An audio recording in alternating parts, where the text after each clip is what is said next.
अगर आप SEO consultant हैं, फ्रीलांसर हैं या एसईओ एजेंसी रन कर रहे हैं और अपने क्लाइंट्स को इंक्रीज करना चाहते हैं, अपनी सेल्स इंक्रीज करना चाहते हैं, तो आज की वीडियो आपके लिए है। और अगर आप इन तमाम टारगेट्स को नहीं अचीव कर सक रहे हैं तो उसकी टॉप मिस्टेक्स क्या हो सकती हैं। इस वीडियो को आपने एंड तक देखना है क्योंकि मैं आपको बताने वाला हूं कि कैसे आप ये तमाम टारगेट्स अचीव कर सकते हैं इन 3 स्टेप्स को फॉलो करते हुए, जो मैं इस वीडियो में एक्सप्लेन करने वाला हूं, जिसमें क्लाइंट्स का कन्वर्ट करना, अपने कस्टमर्स को पहचानना और उनको क्या प्राइस कोट करना और उसके बाद आपने उनको डिटेल रिपोर्टिंग कैसे प्रोवाइड करनी होती है। Welcome back to my channel. और अगर आप मुझे पहली बार देख रहे हैं और एक्साइटेड है इस वीडियो के लिए, तो चेक कर लें कि आपने यूट्यूब चैनल सब्सक्राइब कर रखा है, फेसबुक पे पेज फॉलो किया हुआ है और उसके अलावा इंस्टाग्राम पे ही फॉलो कर सकते हैं।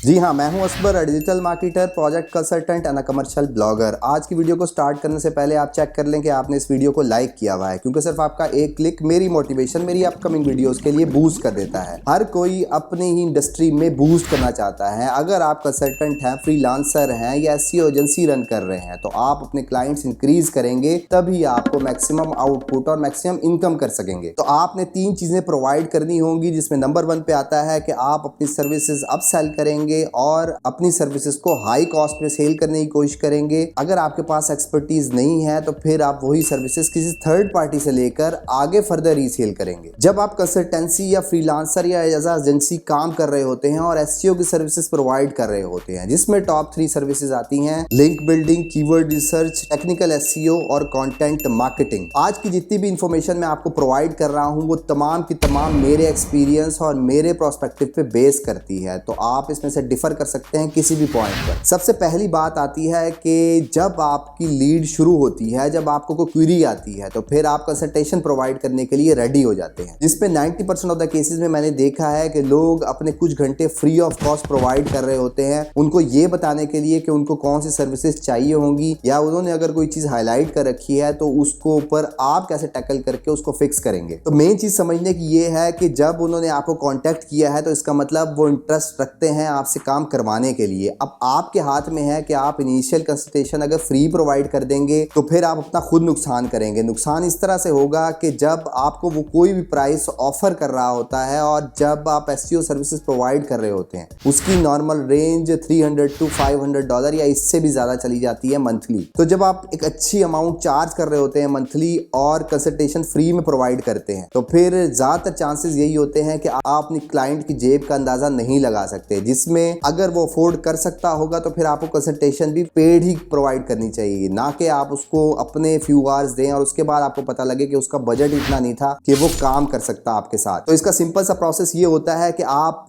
हमेशा कंसल्टेशन के लिए चार्ज करें जो अमाउंट हो सकती है $20 से लेकर $100 तक की, जिसमें आप उसको प्रॉब्लम सोल्यूशन प्रोवाइड करके देते हैं और उसके बाद उसको कॉल पर लेकर आप उसकी फर्दर जस्टिफिकेशन करके अपना रोड मैप बनाकर वो डील डन करते हैं। आप समझ लेते हैं कंसल्टेंट और एजेंसी में क्या फर्क होता है। कंसल्टेंट हमेशा एक्सपर्ट एडवाइस देता है, अपने क्लाइंट को गाइडेंस देता है और उसको स्ट्रेटजी बना के देता है। इसके ऑपोजिट एजेंसी में आप किसी भी प्रॉब्लम की इंप्लीमेंटेशन करा के देते हैं और agency most of the time referral basis पे ही चल रही होती है, जिसमें कोई ना कोई उनको लीड प्रोवाइड कर रहा होता है और वहां से वो परसेंटेज ऑफर कर रही होती है मुख्तलिफ सेल्समैन को, जो उनके लिए वो लीड क्रिएट कर रहे होते हैं। और यही कंसल्टेंट किसी भी एजेंसी का पार्ट भी हो सकते हैं। अब चलते हैं नंबर 1 स्टेप पर, जिसमें आपने अपने कस्टमर को अंडरस्टैंड करना है। बेसिकली 3 टाइप्स के कस्टमर होते हैं: एडवांस, मीडियम और लो लेवल के। एडवांस यूजर वो होता है कि जिसको तमाम चीजों का आइडिया होता है और सिर्फ उसको काम करवाने के लिए, काम समझाने के लिए कोई कंसल्टेंट चाहिए होता है या कोई टीम चाहिए होती है जिसको वो अपनी चीजें बताएं और वो ही टू द पॉइंट चीजें वो करवा लेता है। मीडियम लेवल में ना उसको बहुत ज्यादा एडवांस नॉलेज होता है, ना बहुत लो लेवल का नॉलेज होता है, पर उसको समझ नहीं आ रही होती कि मुझे किसको हायर करना चाहिए इस काम के लिए। इसी तरह लो लेवल में वो लोग आते हैं कि जिनको किसी भी चीज का आइडिया नहीं होता कि चीजें कैसे काम करती हैं और सिर्फ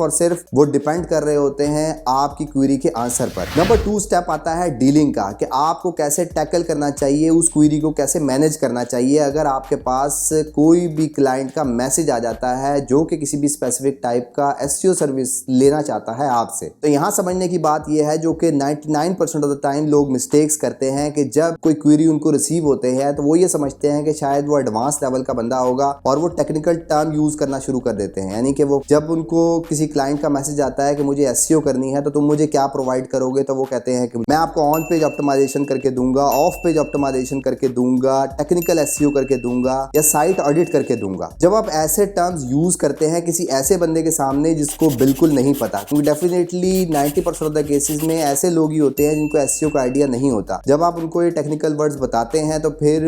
वो कंफ्यूज हो जाते हैं कि उन्हें किस डायरेक्शन में जाना चाहिए। तो हमेशा क्लाइंट को समझकर उसका माइंड पहले रीड करना है कि उसे कितना नॉलेज है, फिर आपको समझाना आसान हो जाएगा, बजाय ये कि आप हर बंदे को एक ही तरह से डील करना शुरू कर दें। और फिर जब आप कंसल्टेशन भी प्रोवाइड कर देते हैं और किसी एंड पर आप अपनी चीजें एक दूसरे को समझा लेते हैं, फिर फैक्टर आता है प्राइस का। अब प्राइस को जस्टिफाई करने के लिए हमेशा हर बंदा डिस्काउंट लेना चाहता है, तो वहां पर आपने उसको डिस्काउंट को मैनेज करने के लिए आप अपसेल कर सकते हैं। मतलब लेट्स सपोज कि अगर कोई ऑन पेज ऑप्टिमाइजेशन के लिए आ रहा है तो फिर आप उसको साइट ऑडिट फ्री में ऐड करके और अपनी प्राइस को कम करने के बजाय आप एक और सर्विसेज ऐड कर लेते हैं, जिसकी वजह से उसे लगता है कि वो एक एक्स्ट्रा बेनिफिट ले रहा है या आप उसे एक्स्ट्रा बेनिफिट दे रहे हैं। अब यहाँ पर इंपॉर्टेंट पॉइंट ये है कि जो कि मेजर मिस्टेक्स होती हैं वो ये है कि आपके पास किसी भी किस्म का पोर्टफोलियो नहीं होता है, आपके पास किसी भी किस्म का सैंपल नहीं होता है कि आपने कितनी वेबसाइट्स रैंक कर रखी हैं, किन कीवर्ड्स पे रैंक कर रखी हैं, किन कंट्रीज में रैंक कर रखी हैं। ये एक बहुत ज्यादा सॉलिड पॉइंट होता है किसी को भी अट्रैक्ट करने के लिए। जब आपके पास अपनी पास्ट एक्सपीरियंस नहीं होगा तो बिलीव मी आपको कोई भी किसी भी अमाउंट का ऑर्डर नहीं देने वाला जब तक आप उसका ट्रस्ट नहीं विन कर लेते ये तमाम चीजें प्रोवाइड करने के बाद। उसके लिए आप अपनी कोई वेबसाइट बना सकते हैं, कोई लिंक्डइन पे पोर्टफोलियो बना सकते हैं जिससे आप उसे अट्रैक्ट कर सकते हैं अपनी हिस्ट्री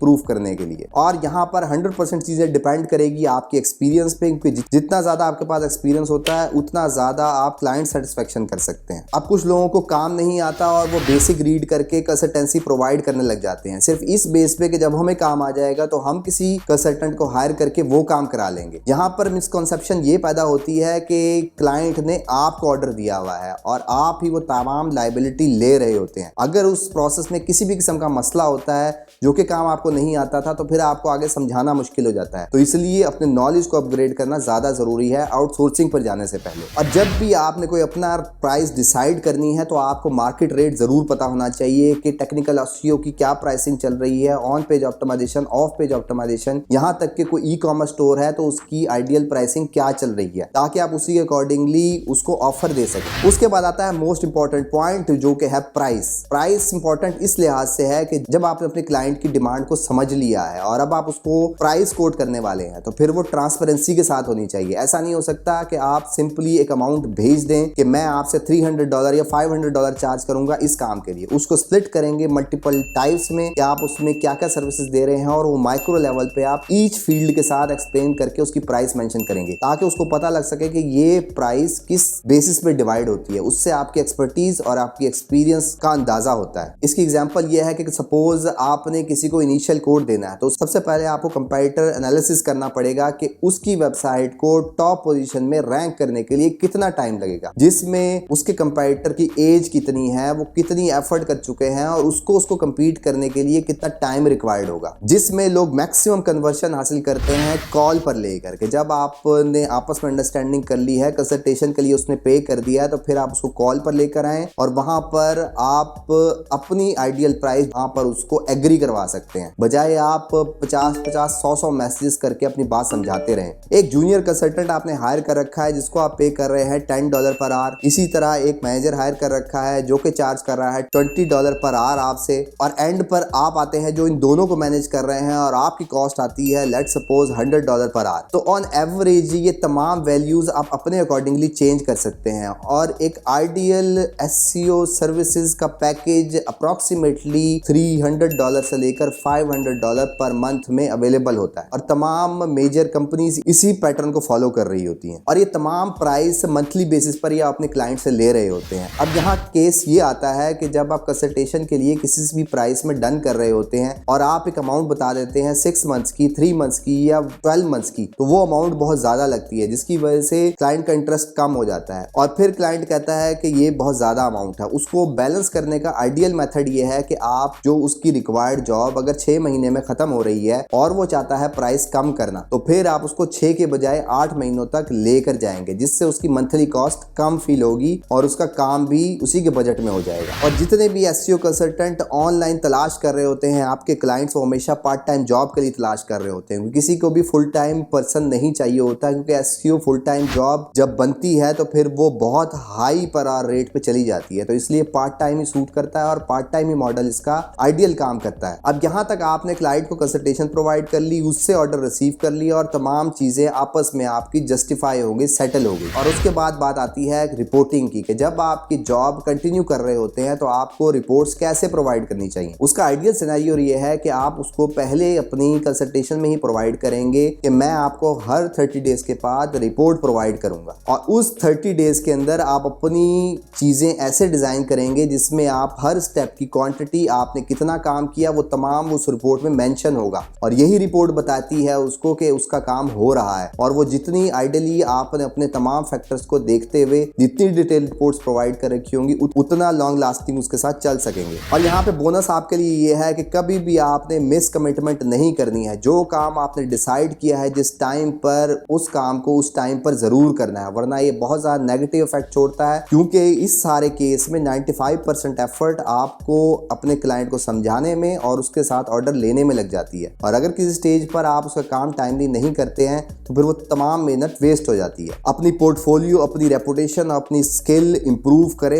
जब आप ये तमाम चीजें फुलफिल करते हैं तो यही कॉन्फिडेंस आपकी डीलिंग में आ जाता है, जिसकी बेस पर यही अट्रैक्शन बनती है और यही आपको ऑर्डर दिलाने के चांसेस इंक्रीज करती है। और जब आप इसी मॉडल को फॉलो करते हैं तो एक कंटिन्यूस इंप्रूवमेंट आती रहती है आपके काम में, और आप खुद ही ये सारी चीजें लोगों के माइंडसेट को रीड करते हुए अपना एक टाइमलाइन सेट करते हैं, जिसमें आपको अंदाजा होता है कि एक क्लाइंट जब आपके पास आता है तो उसको कैसे डील करना है, उसको किस किस्म की रिपोर्ट्स प्रोवाइड करनी है, वो रिपोर्ट्स किस प्राइसिंग मॉडल पे होगी, और आपने रिपोर्टिंग कैसे मैनेज करनी है। तो ये थी आज की वीडियो, जिसमें मैंने आपको बताया कि कैसे आप अगर किसी भी टाइप की एसईओ सर्विसेज प्रोवाइड कर रही है तो आपने क्लाइंट के साथ डीलिंग कैसे करनी है। अब हर बंदे का केस डिफरेंट हो सकता है, पर अगर आपको इस तमाम प्रोसेस में कहीं ना कहीं कंफ्यूजन है तो फिर आप कमेंट बॉक्स में अपना मैसेज भेजें, ताकि मैं आपको गाइड कर सकूं कि आपको स्टेज पर क्या एक्शन लेना चाहिए। अगर ये तमाम बातें आपको अच्छी तरह समझ आ चुकी हैं तो फिर आप कमेंट में आई विल ट्राई इट लिखना मत भूलिएगा, और अपने दोस्तों को टैग जरूर करेंगे जो कि सेम फील्ड से रिलेटेड हैं और स्ट्रगल कर रहे हैं। जाने से पहले ये जरूर चेक कर लें कि आपने यूट्यूब चैनल सब्सक्राइब कर रखा है, फेसबुक पे पेज फॉलो किया हुआ है, और उसके अलावा इंस्टाग्राम पे ही फॉलो कर सकते हैं। That's all for today. Thank you very much. Have a good and safe day.